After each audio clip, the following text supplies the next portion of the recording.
Well, hey guys, we're in Chihuahua, Tennessee today, where once upon a time they had a pretty good dust up during the Civil War.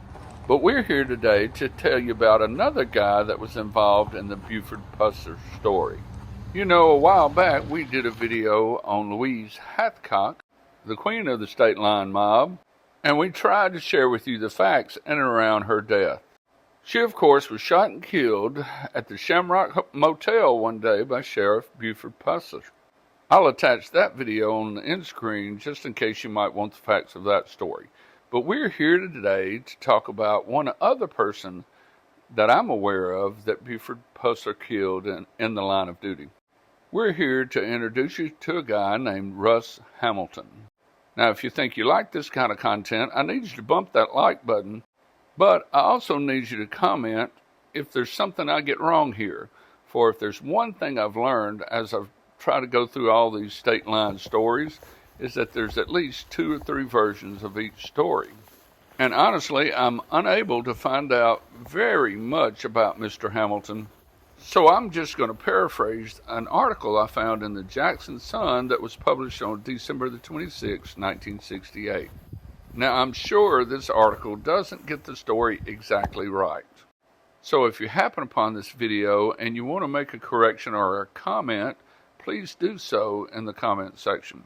The title of the article is Sheriff Shoots, Kills Slayer in McNairy County. McNairy County Sheriff Buford Pusser, long the target of bootleggers, professional assassins, and other criminal elements near the Mississippi state line here, shot and killed a convicted killer of 4 persons last night after facing a barrage of bullets. Here you see the grave of Susan Hathcock Jones, the adopted daughter of Louise Hathcock. I just found it a little bit ironic or interesting that the graves of 2 people who were so connected to the activities of Sheriff Pusser are right here in this little country cemetery so close together.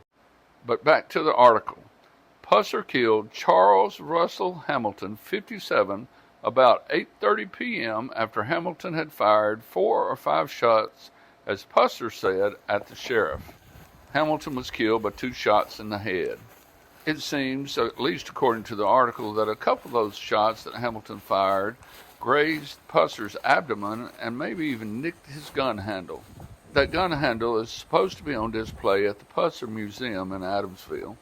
Hamilton lived at 559 Peach Street, and Sheriff Pusser was at his home because a guy named Don Pipkins, who was Hamilton's landlord, had called Pusser and told him that Hamilton had threatened he and his wife and had fired some shots in the air with a pistol. Pusser told the Jackson Sun that Hamilton had served 30 years in prison for 5 killings. According to Pusser, Hamilton had killed his wife, his mother-in-law, a McNairy County deputy, and some other people. The article goes on to state how this kind of violence is not new to Sheriff Pusser.